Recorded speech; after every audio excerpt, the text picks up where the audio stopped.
Sir. మా nature meditation ఛానల్‌కి స్వాగతం పలుకుతుంది. మా నేచర్ మెడిటేషన్ ఛానల్ యొక్క ప్రేక్షకులకి మొన్న జరిగిన అరుణాచల యాత్ర గురించి, అలాగే అరుణాచల యాత్రలో మీరు పొందిన అనుభవాల గురించి మీ మాటల్లో తెలియజేస్తారని కోరుకుంటున్నాము. ముందుగా మీ పేరు, మీ ఊరితో స్టార్ట్ చేయండి. నేచర్ మెడిటేషన్ ఛానల్ వీక్షకులు ప్రేక్షకులకు ప్రణామాలండి. ముందుగా నా పేరు రామారావు, మా ద్రాక్షారాము. నాకు జన్మనిచ్చిన తల్లిదండ్రులకు, జ్ఞానాన్ని పంచిన గురుదేవులకు, స్వర్ణమాల అమ్మకు అందరికీ ప్రణామాలు చేసుకుంటూ, పరమ గురువులకి ప్రణామాలు చేసుకుంటూ, మొన్న ఫిబ్రవరి 24ని ఇక్కడ ద్రాక్షారం ట్రావెలర్ వ్యాన్స్ మీద 3 ట్రావెలర్ వ్యాన్ మీద ఒక 51 మంది సుబ్రహ్మణ్య గుప్తా గారు ఆధ్వర్యంలో ఈ యాత్ర చేసామండి. ఈ యాత్ర విశేషాలు ఏంటి, ఇక్కడి నుంచి అందరూ బయలుదేరి వెళ్ళడం. ఫస్ట్ మేము వెళ్ళింది నెల్లూరు, భీమినేని వంశీ గారి ఆధ్వర్యంలో శ్రీ సాయి తపోవనం అండి. నెల్లూరులో పల్లిపాలెం, నెల్లూరు శివారు పల్లిపాలెం గ్రామంలో నిర్మించారండి అద్భుతంగా. శ్రీ సాయి తపోవనం ఇప్పటి వరకు నేను వెళ్ళలేదు. అక్కడికి వెళ్ళిన తర్వాత ప్రతిదీ అంటే ధ్యాన వెంకటేశ్వరుడు, ఇది నాగదేవత, జ్ఞాన నాగదేవతది, తర్వాత అందరు గురువులు కూడా ధ్యాన స్థితిలో ఉండి అద్భుతంగా ఉందండి ధ్యానానికి. ధ్యాన వెంకటేశ్వరుని ఆలయంలో అండర్ గ్రౌండ్లో, అంటే దాన్ని ఏమన్నారండి, పాతాళ ధ్యాన కేంద్రంలో అక్కడ ధ్యానం చేసాం. అంటే క్రిస్టల్ పిరమిడ్, క్రిస్టల్ది శివలింగంతో చాలా అందరూ ధ్యానంలో కూర్చున్నప్పుడు చాలా అద్భుతంగా ఎనర్జీ చాలా బాగున్నాయండి. పాతాళంలో అంటే వెంకటేశ్వర స్వామి ఆలయంలోనే మళ్ళీ అక్కడ లోనికి పాతాళంలోకి చేశారు, మెట్లు దిగి వెళ్ళాలి. అందరూ కూడా అక్కడ ధ్యానం చేసాం. అక్కడ ఒక ఆవిడ వచ్చి దాని విశేషాలు అవి కూడా చెప్పారు, సంకల్పం పెట్టించి ధ్యానం అది చేశారు. అందరూ మంచి అనుభూతులు పొందారండి. అలాగే అక్కడ మేము భోజనం కూడా అక్కడ ఏర్పాటు చేశారు. నేనేంటంటే ముఖ్యంగా ఈ భోజన విషయంలో సాధన చేసే వాళ్ళకి, సాధకులకి ఆహారం చాలా ముఖ్యమండి. ప్రతిసారి కూడా చెప్పారు. ఆహార విషయంలో నేను ఎక్కడికక్కడ అది చూసుకుంటాను. అక్కడ మాత్రం వండి పెట్టారు. అది తిన్న తర్వాత భీమినేని వంశీ గారు మిస్సెస్ ఆవిడతోటి అన్నాను అనమాట, నిజంగా సాత్విక ఆహారం అంటే ఇదండి, అద్భుతంగా ఉంది. వంకాయ కూర కానీ, సాంబార్ కానీ, రైస్ కానీ ప్రతిదీ కూడా సాత్విక ఆహారం అంటే మనం ఎంత తిన్నా అరిగిపోతుంది. దానివల్ల ఏంటంటే సాధనకి ఎంచేపు మితాహారం, సాత్విక ఆహారం అంటే అన్నీ శాకాహారాలేండి, మసాలాలు వీటి వల్ల ఏమవుతుందంటే అవి తిన్న తర్వాత మనలో మళ్ళీ ఈ ప్రకోపం పెరుగుతుందండి. దాన్ని ఇప్పుడు నేను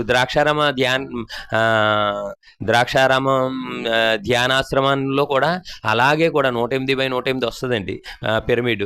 అక్కడ ఎలా ఉండాలంటే సాధన చేసుకోవడానికి వచ్చే వాళ్ళకి చాలా సాత్వికమైన ఆహారాన్ని ఇవ్వాలి. దానివల్ల ఏంటంటే మితంగా తినడం వల్ల శరీరం తేలిగ్గా ఉంటుంది, సాధనకి అనుకూలంగా ఉంటుంది. ఇప్పుడు ప్రకృతిలోకి వెళ్తున్నామండి, ధారపల్లి అది అలాంటి చోట 3-4 రకాల కూరలు, బిర్యానీలు. అక్కడ సాధనకి ఇవన్నీ తింటే సాధనకి ఏం కుదురుతుంది, మత్తుగానే ఉంటుందండి. అక్కడ పవిత్రంగా శక్తిని పొందాలి అంటే మనం ఎంచేపు ఏంటంటే సాత్వికమైన ఆహారానికి ఇవ్వాలి. అందుకనే పత్రిసారు ఎప్పుడో చెప్పారు ఆయన, ఏంటి మిగతా ఆలోచన కూడా విపరీతంగా ఉండకూడదు. దేనికైనా కూడా ఆహారంలో, మాటల్లో, దేనిలో అయినా కూడా మితంగా ఉంటే అది మధ్య మార్గం అండి, దేనికైనా అద్భుతంగా ఉంటుంది.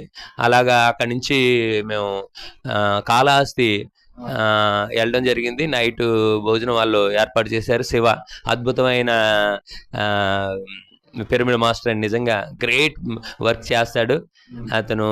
పత్రిసారిది జ్యోతిని 45 రోజులు కూడా ఉండి చేసుకొచ్చారు. ఎప్పటికప్పుడు అతను కూడా ఉండి చేస్తాడు సేవ. అంటే పరిపూర్ణంగా ఆ యాత్ర 45 రోజులున్నా 50 రోజులున్నా అలాంటి యాత్రలు చేసేది దాంట్లో జగపతిరాజు గారండి. అలాగా ఇలాంటి వాళ్ళని చూస్తే నేను కూడా అలాగే శ్రద్ధగా ఉండాలి, అంత ఇంట్రెస్ట్గా చేయాలనిపిస్తుందండి. వీళ్ళు మార్గదర్శులుగా ఉంటారనమాట అండి. ఆ విధంగా అక్కడ వాళ్ళే బయట వాళ్ళ చేత కాదు. తర్వాత అన్నాడు శివ, స్వామి మేమే ఉంటాం ఏమనుకోవద్దని. పర్లేదు స్వామి, మన ఎవరు వండినా అది అమృతంలా ఉంటుంది, మనం ప్రేమతో వండుతాం కదా, ప్రేమతో ఉన్నప్పుడు ఏదైనా అమృతమే అంటే చక్కగా మన వాళ్ళందరూ తిన్నారు. ఆ తర్వాత వాళ్ళకి ఏదో ఒకటి సాయం చెయ్యాలి. 50 మంది ఉన్నాం కదా, మనిషికి 100 రూపాయలు వేసుకున్న 5,000 అవుతుంది అంటే మొత్తం మీద ఒక 5,000 10 రూపాయలు వస్తే అతనికి ఇస్తే చాలా ఆనందించాడు. అక్కడి నుంచి నైట్ కొటాల వెళ్ళడం జరిగిందండి. అక్కడ వచ్చిన ఎనర్జీ గురించి ముఖ్యంగా కొటాల వెళ్ళేటప్పటికి నైట్ 10-10:30 అయిందండి. వెళ్ళిన వెంటనే కొంచెంసేపు ధ్యానం చేసుకుని పడుకున్నాం. ఎప్పటి నుంచో నేను కొటాల వెళ్ళాలనుకుంటున్నానండి. నాది రెడీమేడ్ షాప్ కాబట్టి జాన్యువరిలో వ్యాపారం ఎక్కువగా ఉంటుందని దాని మీద వెళ్ళలేకపోతున్నాం. మహాభాగ్యం వెళ్ళాను. 80 పిరమిడ్లు ఉన్నాయండి. ప్రతిదీ ప్రొద్దుటే లేసామండి. లేచిన తర్వాత మా చెల్లాయి కూడా వచ్చింది అరుణాచలం అంటే. ఇప్పుడు 6 సంవత్సరాల నుంచి అనుకుంటున్నానని, నువ్వు వెళ్తే వస్తానని. ఓకే, అయితే ప్రొద్దుటే లేచి బయటకు వచ్చామండి. బయటకు వచ్చి అన్నీ తిరగాలంటే ఎవరో తెలుసున్న వ్యక్తి ఉంటే బాగుంటుంది అనుకున్నాను. ఈరోజు ఈలోపు భీమవరం సుబ్బరాజు గారు ఆయన అక్కడే ఉంటున్నారటండి. అంటే మౌన ధ్యానాలు ఫిబ్రవరి 23 నుంచి 27 వరకు జరుగుతున్నాయటండి సుబ్బారావు గారి ఆధ్వర్యంలో. అప్పుడు ఆయన కూడా వచ్చారనమాట అండి. కూడా వచ్చి ప్రతీది చూపించడం. క్రిస్టల్ పిరమిడ్లోకి వెళ్ళి కూర్చున్నామండి. కూర్చున్న తర్వాత ధ్యానంలో కూర్చున్నాం. ధ్యానంలో కూర్చుంటే నాకు శివుడిది స్ఫటికలింగం పెద్ద హైట్ నుంచి అలాగా పొడవుగా ఉంది. ఇలా చూస్తే ఇంకా ఉందండి అది. నా చుట్టూ క్రిస్టల్స్ ఫామ్ అయినాయి. అద్భుతంగా మా చెల్లాయికి అది కూడా మంచి అనుభవాలు వచ్చినాయి. తరువాత సుధాకర్ గారిది, దానికి సుధాకర్ గారు ప్రభాకర్ గారు కదండి. ఆ రోజు అక్కడ ప్రభాకర్ గారు లేరు. సుధాకర్ గారు సమాధి దగ్గరికి వెళ్ళి కూర్చుని ధ్యానం చేస్తుంటే, కళ్ళు మూసుకొని ధ్యానం చేస్తుంటే అది అంతా ఆ బేస్మెంట్ ఇలా తిరిగిపోతున్నట్టు ఉందండి. ఇలా తిరుగుతుంది. పైనేమో పిరమిడ్, వైట్ పిరమిడ్ది అలాగ ఏర్పడ్డది. అద్భుతమైన అనుభూతి వచ్చింది. లక్కీగా అనుభవాలు అడిగినప్పుడు మా చెల్లాయి కూడా నాకు ఏ అనుభవం వచ్చిందో మా చెల్లాయి కూడా అలాగే అనిపించిందని. అది మహాభాగ్యం అండి. అది జాతవనం అంటే బుద్ధుడు తన శిష్యులకి జ్ఞానాన్ని ఎక్కడ ప్రబోధించాడో ఆ ప్రాంతాన్ని జాతవనం అనేవారటండి. పత్రిసార్ చూడండి, ఆ జాతవనాన్ని, ఆ ప్లేస్ని ఇక్కడ మనకి సృష్టించారు పత్రిసారు. నిజంగా అద్భుతమైన గురువుగారండి. మనకి కైలాసాన్ని ఎక్కడండి, కట్టాల్లో మహేశ్వర మహాపిరమిడ్ ప్రాంతాన్ని కైలాసపురి అంటే కైలాసం అదే. తరువాత నేను వికారాబాద్ క్వాంటమ్ లైఫ్ యూనివర్సిటీలో సోల్ కోచ్ చేస్తున్నానండి. డాక్టర్ న్యూటన్ గారు, లక్ష్మీ మేడం గారు ఆధ్వర్యంలో జరుగుతుందండి. ఇది డాక్టర్ న్యూటన్ గారిది నవంబర్ 24 పుట్టినరోజు అండి. ఆ రోజు నేనుండగా నా భాగ్యం, అప్పుడు ఆ ప్లేస్కి పత్రిసార్ అన్నారనమాట ఆ రోజు మాట్లాడుతూ, ఏమయ్యా నీకులాగా ఎప్పుడు నవ్వుతూ ఉండలేనయ్యా, ఎప్పుడు కోపడుతూ ఉంటాను, నీకు కోపం ఉండదు, ఎప్పుడు నీకు చిరునవ్వే, నాకెప్పుడు కలుగుతుందయ్యా అంటూ అన్నారనమాట.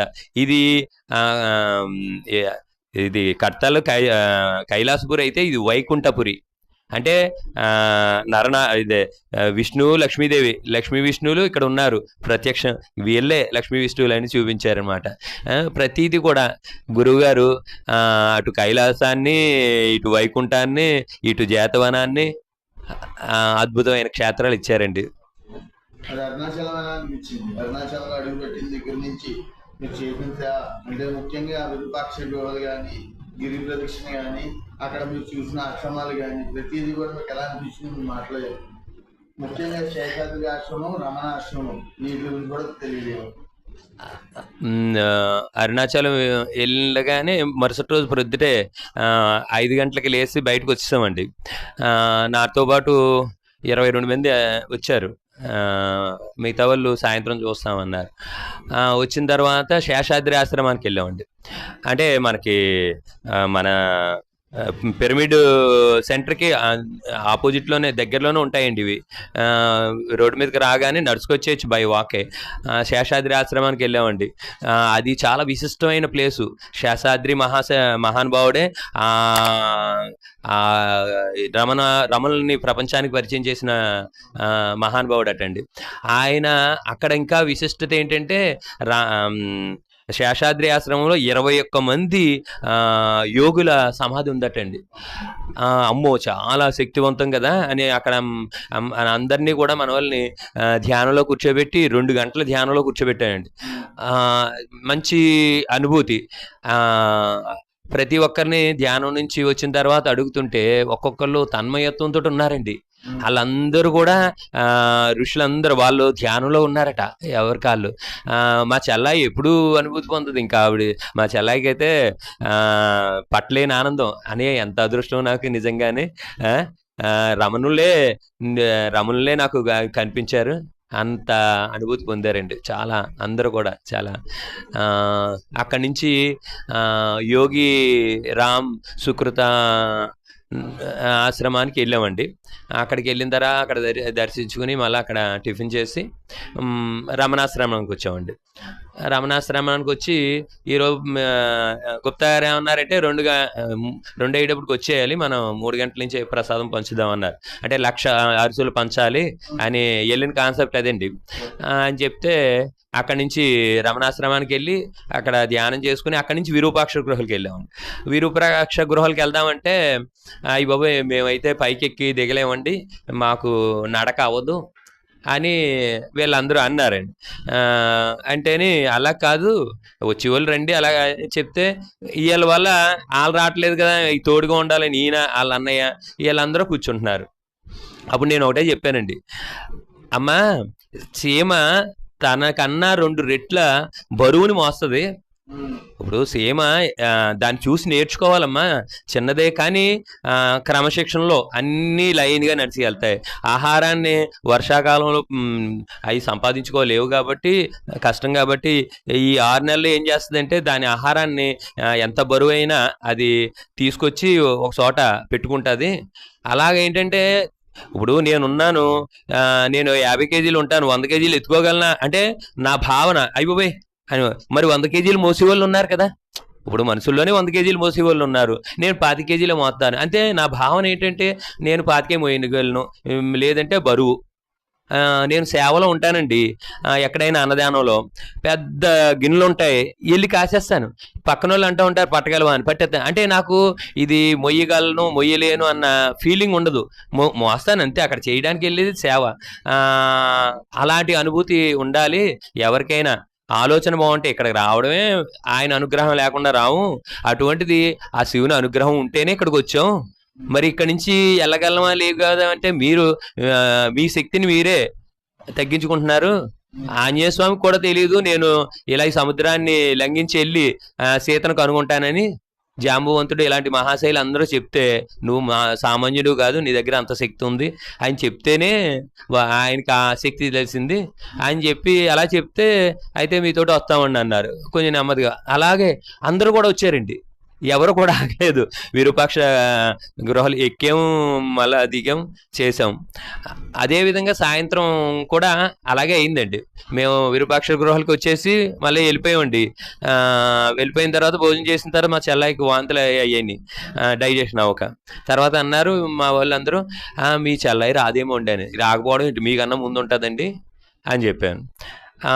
ఈ లోపల ప్రసార వితరణ అయిందండి 4 గంటల నుంచి 7:30 వరకు. 7:30కి బయలుదేరుతుంటే మేము ఆటోలు కట్టించుకుందామన్నారు. ఆ రోజు మహాశివరాత్రికి గిరి ప్రదక్షిణ ఎలా ఉంటారండి, లక్షల మీద ఉంటారు. అది సముద్ర కెరటంలో ఉంటుంది. ఆటో అయినా ఎదరికెళ్ళడం జరగదు. అతను ఆటో ఏమన్నాడు, ఇలా ఎక్కించి అలా తిప్పుకుని వచ్చేస్తా అన్నాడు. ఇంకేళ్ళకి ఉపయోగం ఉంది, అందుకని ఆగిపోయారు. ఎలాగండి అంటే ఏమీ లేదమ్మా, నాకు కూడా రండి. నేను చేయగలను, ఈశ్వరుడు నాకు ఆ శక్తిని ఇచ్చాడు అనుకోండి. అంటే రాత్రి 7:30కి మొదలు పెట్టామండి. 7:30కి మొదలు పెడితే మేము ఎదర శివలింగం దగ్గరికి వెళ్ళి అక్కడ ధ్యానం చేసుకునే వాళ్ళం. ఎవరైనా కొంచెం స్లోగా వచ్చినా చేసినా వాళ్ళు వచ్చిన తర్వాత బయలుదేరేవాళ్ళు.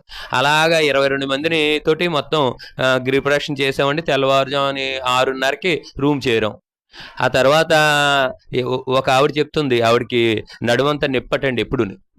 4 అడుగులు ఎత్తే చాలా ఇబ్బంది పడేదట, మొత్తం పోయిందటండి ఆ పెయిన్. కానీ అంటే అది అరుణాచల కొండ ఏంటండి, ఇది మరకత కొండ ఉండేది. అంటే ఎంత శక్తి ఉంటుందండి, ఆ శక్తిని పొందారు ప్రతి ఒక్కళ్ళు కూడా. అంటే మనం వెళ్ళిన తర్వాత ఆ పరమేశ్వరుని మీద భారం పెట్టేయాలండి. నేను చేయగలనా, నేను చెందగలనా, ఏమీ లేదు. అలాగా పరిపూర్ణంగా చాలా అద్భుతంగా అందరూ కూడా చాలా ఎంజాయ్ చేశారండి. అంటే ఆ రోజు మహాభాగ్యం ఏంటంటే మహాశివరాత్రికి రాత్రి అంతా జాగరణ చేయాలి. ఇటు గిరిప్రదక్షిణ, అటు జాగరణ, ఇటు ధ్యానం, 3 కలిసి వచ్చినాయి. నిజంగా ఆ పరమేశ్వరుడికి శతకోటి వందనాలు చెప్పుకోవాలి. సార్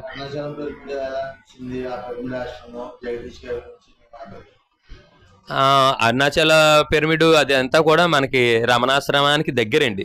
ఎవరు వెళ్ళినా ఉండడానికి వసతి, భోజనానికి లోటు లేదు. నిజంగా అంత దగ్గరగా ఉండడం వల్ల ఏమవుతుంది ఏంటంటే ఎవరికైనా కన్ఫ్యూజ్ అవరు. ఇలా రోడ్డు మీదకి రాగానే ఇటు శేషాద్రి ఆశ్రమం, అటు రమణాశ్రమం వస్తారు, సాధన చేసుకుంటారు. అక్కడికి వెళ్ళిన వాళ్ళకి భోజనానికి, టిఫిన్కి కానీ దేనికి లోటు ఉండదు. సాధనకి అద్భుతం ఏంటంటే వెళ్ళాలంటేనే శివుని అనుగ్రహం ఉండాలటండి. అటువంటిది అరుణాచలం వెళ్ళాలంటే మామూలు విషయం కాదు, ఎంతో భాగ్యం. ఆ భాగ్యాన్ని మేము పొందాం, అందరూ పొందుతారు. ఏంటంటే నేను వెళ్ళగలను అనుకుంటే చాలు. ఇక్కడ నేను వెళ్ళాలనుకుంటున్నాను, వెళ్ళకపోతున్నానండి అంటే సంకల్ప వికల్పాలు అంటామండి. సంకల్పం ఏంటి, నేను చేద్దాం అనుకుంటున్నాను, చూద్దాం అనుకుంటున్నాను, ఓకే మంచిదే, వెళ్ళలేకపోతున్నాను, వికల్పాలు వద్దండి. సంకల్పం మీద దృష్టి పెట్టండి చాలు. అద్భుతంగా గురువుగారిని నమ్ముకోండి, ఆ ఈశ్వరుడే అన్ని చేస్తాడు.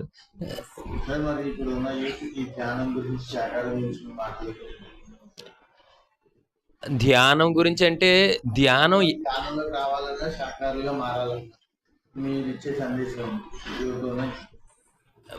మనిషి ఆహారమే శాకాహారం అండి. ఎవరైనా తప్పనిసరిగా శాకాహారమే తినాలి. అది మానవ ధర్మం అండి. మనం ఏది చేసినా ఒక జీవిని హింసించడం అంటే అది చేసిన పుణ్యాలకి రోగాలుని, పాపాలకి రోగాలుని, పుణ్యాలకి భోగాలుని, అది ధర్మమే. అందుకని ఏంటంటే శాకాహారిగా ప్రతి ఒక్కరూ కూడా శాకాహారం తింటే ఆ శాకాహారం ఎక్కడి నుంచి వస్తుందండి, ప్రకృతి వరప్రసాదం. అటు భూమి, గాలి, నీరు వీటి నుంచే కదండి వచ్చేది. అటువంటి శాకాహారాన్ని మనం తినడం వల్ల శరీరానికి శక్తిని, ఆరోగ్యాన్ని ఇస్తుంది. అది సరి అయిన ఆహారం అండి. సరికాని ఆహారం తీసుకుంటే మన ఆరోగ్యం చెడిపోతుందండి. అందుకని ప్రతి ఒక్కరూ ఆరోగ్యంగా ఉండాలి. ప్రతి ఏమున్నా లేకపోయినా, ఐశ్వర్యం ఉందా లేదా అని కాదు, ఆరోగ్యమే మహాభాగ్యం అన్నారు మన పెద్దలు. ఆరోగ్యంగా ఉండాలంటే శాకాహారం తినాలి. మనం శాకాహారం తింటే ఏమవుతుంది అంటే ఎన్నో జీవులు మన నుంచి రక్షించబడతాయండి. మనం ధ్యానం చేసుకోవడం వల్ల మనం చేసే పనిలో దేని మీదైనా, అంటే నేను ఇక్కడ ఉన్నాను ఉండి ధ్యానం చేయడం వల్ల శరీరం, మనసు ఒక చోట ఉంటుందండి. ఈ ధ్యానం చేయనప్పుడు ఏమవుతుంది, శరీరం ఇక్కడ, మనసు ఎక్కడో. అంటే పరధ్యానంలో బాడీ ప్రెజెంట్, మైండ్ ఆబ్సెంట్. అదే కదా పరధ్యానం అంటే. ఏ పని చేసినా శరీరం, మనసు ఒక చోట ఏకాగ్రత ఉంటేనే అది ధ్యానం అవుతుందండి. అక్కడ ఇంటి పని చేయనివ్వండి, వంట పని చేయనివ్వండి, వ్యాపారం చేయని, ఉద్యోగం చేయనివ్వండి, దేనికైనా ప్రతి ఒక్కరూ ఉన్నతంగా, ఆరోగ్యంగా, ఆనందంగా, అద్భుతంగా జీవించడానికి శాకాహారం, ధ్యానం పనికొస్తుందండి. ప్రతిసారి అదే చెప్తారు. అందుకనే ఏమంటారు, my dear masters, my dear God's అంటారు. ఏ గురువు కూడా ఎదటి వ్యక్తిలో దేవుని చూడరండి, మిత్రుని చూడరు, శిష్యుని చూస్తారు. ఆయన మాస్టర్ అంటే మాస్టరీ, అంటే ఒక నాలెడ్జ్ సంపాదించడానికి. ధ్యానం చేయడం వల్ల మనకి శరీరానికి శక్తి వస్తుందండి. ఏంటంటే ఇది తప్పు, ఇది ఒప్పు అన్న జ్ఞానం కలుగుతుంది. అందుకని భగవద్గీతలో మనకి ఏమని చెప్తాడండి, జ్ఞానాగ్ని దగ్ధ కర్మానం. మనం చేసిన కర్మల్ని తొలగిపోవాలంటే ధ్యానం వల్ల జ్ఞానం వస్తుందండి. ఆ జ్ఞానం వల్ల ఇప్పుడు మన కర్మలు తొలగిపోతాయి. ఇప్పుడు మేము ఇదివరకు ఎప్పుడండి ధ్యానంలోకి రాకముందు మాంసాహారం తిన్నాం. కోడిని మేకని ఇవన్నీ ఎన్నో కర్మలు చేసాం. ఇప్పుడు శాకాహార ర్యాలీలు ఎందుకు చేస్తున్నామండి? ప్రతి ఒక్కరికి ఇగో మేము ఇలా చేసాం తప్పు కాబట్టి మీరు ఆరోగ్యంగా ఉండడానికి శాకాహారాన్ని తీసుకోండి, ఏ జీవిని చంపొద్దు. మనకి ఒకరికి ప్రాణం పోసే శక్తి లేనప్పుడు ప్రాణం తీసే హక్కు లేదు. ప్రతి ఒక్కరూ శాకాహారిగా మారండి, ఆరోగ్యంగా ఉండండి. ప్రతిసారి అందరూ ఆరోగ్యంగా ఆనందంగా ఉండాలన్నారు. అందరూ ఆనందంగా ఆరోగ్యంగా ఉంటే వసుదైక కుటుంబంగా ఉంటామండి ఒకరికొకళ్ళు. ఓకే సార్, మరి మీ అభిప్రాయం సంబంధించి మన నేచర్ మెడిటేషన్ ఛానల్ వారికి మంచి అనుభవాలు అంటే అరుణాచల యాత్ర గురించి ప్రతిదీ కూడా మంచిగా మీరు పొందిన అనుభవాన్ని పంచినందుకు మా ఎన్ఎంసీ ఛానల్ తరఫు నుంచి ధన్యవాదాలు సార్. ధన్యవాదాలు. Thank you.